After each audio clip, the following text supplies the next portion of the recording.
O conflito fronteiriço conhecido como Guerra Sino-Indiana ou Guerra Indo-Chinesa foi um divisor de águas na política internacional da Ásia Meridional. Entre outras coisas, gerou uma disputa permanente que dificultou bastante as relações entre China e Índia desde então, além de ajudar a criação do eixo sino-paquistanês e aprofundar as divisões entre a União Soviética e a China. Um conflito tão importante, mas praticamente desconhecido. Hoje, vamos entender um pouco mais dessa guerra ainda tão cercada de mistérios.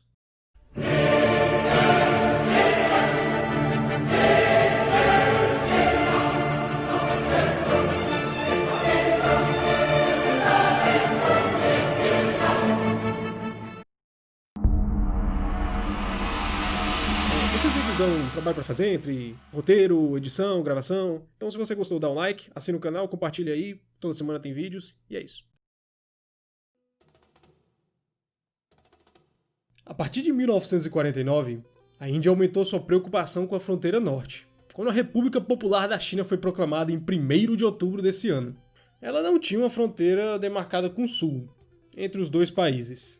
Na real, não tinha sequer um acordo sobre a futura demarcação. Isso faz até algum sentido, pois sempre houve uma barreira quase intransponível entre as duas das mais antigas civilizações da história da humanidade, os Himalaias.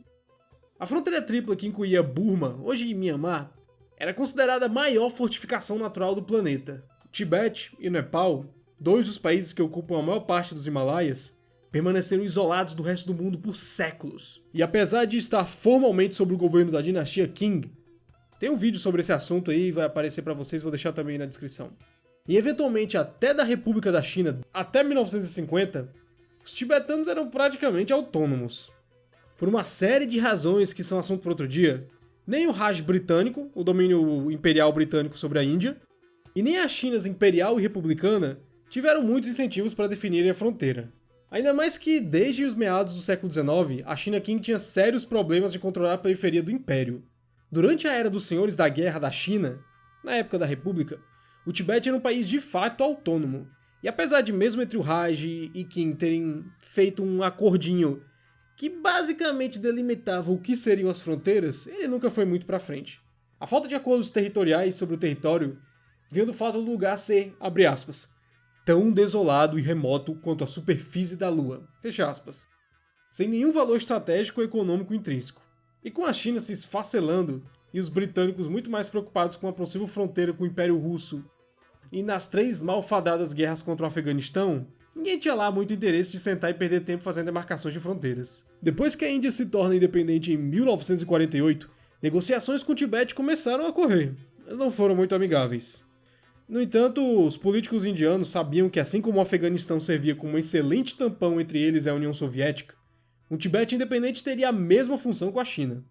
Muitos mapas começavam a mostrar o país como uma entidade distinta da China, não apenas uma região autônoma, mas uma nação com seus próprios direitos.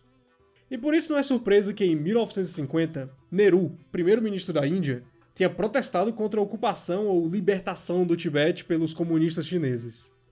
Voltando para novembro de 1948, diplomatas indianos na China já alertavam que a vitória dos comunistas levaria a um nível de centralização jamais visto em séculos. Beijing jamais permitiria um Tibete independente e a nova China centralizada tinha poder real para subjugar quaisquer defesas do país. A opção da Índia de reconhecê-lo como uma nação independente e a criação de pactos de defesa mútua foi até proposta. Mas um conflito na região era temerário.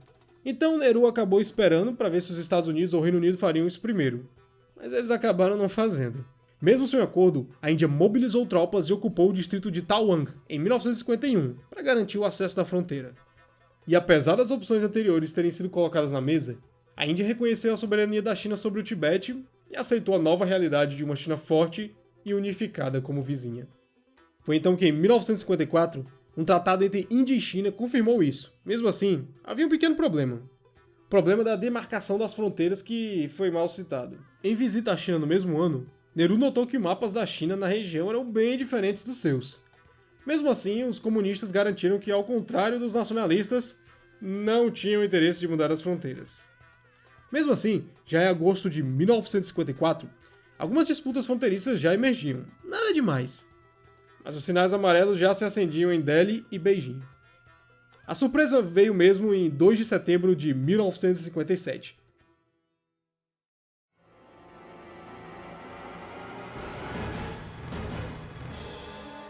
Na surdina, a China anunciou que havia completado uma estrada que ligava o Tibete a Xinjiang, passando pela região de Aksai-Chin. Xinjiang é uma região oriental da China. Essa área era considerada território indiano desde o Tratado de 1842, mas Zhou Enlai, primeiro-ministro chinês, argumentava que essa fronteira sino-indiana não era mais válida, pois realmente era um produto da política de agressão imperialista dos britânicos sobre a região tibetana, que era um território indivisível da China. Em nenhuma das conversas entre os dois países esse fato foi sequer mencionado. Nem quando o premier chinês visitou a Índia em conversas diretas com Nehru. Aksai-Chin era vital para a linha de suprimentos e manutenção do exército chinês no Tibete. Portanto, não era algo que Beijing estivesse disposto a negociar. Para a gente entender só um pouquinho dessa questão, a geografia da região é tão ruim, mas tão ruim para abastecimento de exércitos e levar mercadorias da forma como conhecemos, que existem pontos que podem ser uma espécie de gargalos, que se fechados, fecham todo o espaço. Então a China sempre teve essa preocupação em controlar os gargalos para o Tibete.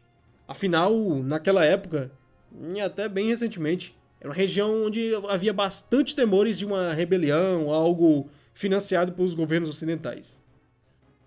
O problema é que a Índia já reivindicava soberania sobre esse território. Dado que ela já havia reconhecido formalmente a posse chinesa sobre o Tibete em 1954, a resposta resoluta dos indianos foi até inesperada pelos chineses. Delhi, então, lançou um protesto formal contra a construção dessa estrada e contra a mobilização chinesa. Zhou então respondeu em janeiro de 1959 que Aksai-Chin sempre esteve sob jurisdição chinesa, declarando que toda a fronteira conjunta ao longo dos mais de 3.000 quilômetros estava aberta ao debate. De repente acendeu a luz vermelha em Delhi. Agora os chineses poderiam simplesmente mover suas tropas e avançar a linha fronteiriça onde quer quisessem e dizer que isso era justificável porque, afinal de contas, era uma fronteira do imperialismo britânico. Foi então que, em março de 1959, os distúrbios no Tibete, que já fervilharam há anos, explodiram em um grande levante nacional. Após a repressão chinesa, entre os milhares que pediram e receberam asilo na Índia, estava o Dalai Lama. O tom das notas então trocadas entre Delhi e Beijing se tornou cada vez mais hostil. Após a revolta ter sido esmagada pelos comunistas, Mao Zedong proclamou o seguinte sobre a ação indiana, abre aspas, deixem que as autoridades indianas continuem praticando ações injustas. No futuro, nós nos resolveremos com eles. Fecha aspas. A primeira escaramuça ocorreu então em 25 de agosto em Lanzhou, ao norte da fronteira, seguido por outra no Passo de Konga, em Lakda, em 21 de outubro. No segundo, vários indianos foram mortos, com o restante preso. Como os confrontos foram parcialmente resultado de ambos os países moverem suas forças em direção às linhas de reivindicação, ambos os lados sugeriram o desengajamento das tensões, mas as condições de cada um ofereceram inaceitáveis para o outro. Em fevereiro de 1960, o governo da Índia então aceitou a oferta de Zhou para uma cúpula entre os dois primeiros ministros, que ocorreu em abril, em Delhi. Nenhum acordo acabou sendo fechado lá, além de uma promessa para continuar as discussões sobre as perspectivas de reivindicações territoriais apenas no nível diplomático. Mas em janeiro de 1961, o exército indiano anunciou ao governo que não estava preparado para uma guerra limitada no Himalaia, mas solicitou apenas um aumento modesto de armas e tropas. O gabinete de inteligência da Índia também cometeu o erro fatal ao acreditar que a China não reagiria bruscamente às ações indianas. Suficiente dizer que os indianos iriam se arrepender amargamente dessas decisões. Em novembro, Nehru ordenou as tropas de Lakda patrulhassem o mais longe possível, evitando confrontos. A nova estratégia parecia ser bem sucedida, quando em maio de 1962, os chineses se retiraram do Vale Chipchap, que estava sendo ocupado por eles desde as escaramuças em 59. A Índia, no entanto, não percebeu a fúria dos líderes chineses e a capacidade das suas forças. Segundo um diplomata britânico em Beijing, em julho de 1962, abre aspas, o governo indiano claramente se engana ao confundir prudência com fraqueza. Estão mortalmente enganados se acham que os exércitos chineses ficarão passivos e abdicarão do seu dever diante de ameaças à fronteira nacional. Fecha aspas. E a essa altura do campeonato, mesmo que quisesse recuar, Nehru estava cada vez mais acuado pela política doméstica indiana, que não aceitaria um recuo. Ele então optou pelo uso moderado da força. Em setembro de 62, O governo indiano ordenou que, se necessário, força fosse usada, ignorando o conselho de alguns militares que acreditavam que o exército indiano não estava preparado. De 20 a 30 de setembro, ocorreram combates esporádicos na região, com Nehru querendo demonstrar determinação para os chineses. Mas os indianos não pegaram os chineses de surpresa, isso porque eles já estavam esperando algo do tipo desde 59, quando a China internamente retirou a Índia do rol de países amigos e a reconheceu como um Estado nacionalista reacionário. Isso significa que guerra poderia acontecer a qualquer momento com ela e a China não estaria meio que obrigada diplomaticamente a respeitar a Índia. As tropas chinesas na fronteira estavam em estado de alerta e completamente preparadas em questões materiais e operacionais.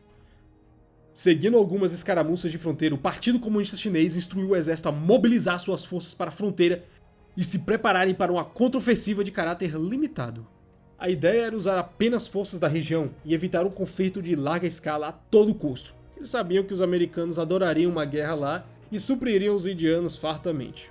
Em 62, o exército chinês então mobilizou 4 regimentos do Tibete, cerca de 13 mil homens, e o regimento de Xinjiang, o mais forte do exército, com cerca de 7 mil homens. Eles foram instruídos a revidar quaisquer incursões indianas, mas nunca darem o primeiro tiro. Estava então posto o tabuleiro para um conflito que seria extremamente mortal. Um conflito que para os indianos ficaria marcado na memória e para os chineses seria um ganho, mostrando que guerras com objetivos políticos limitados e ações muito rápidas eram extremamente eficientes no mundo contemporâneo.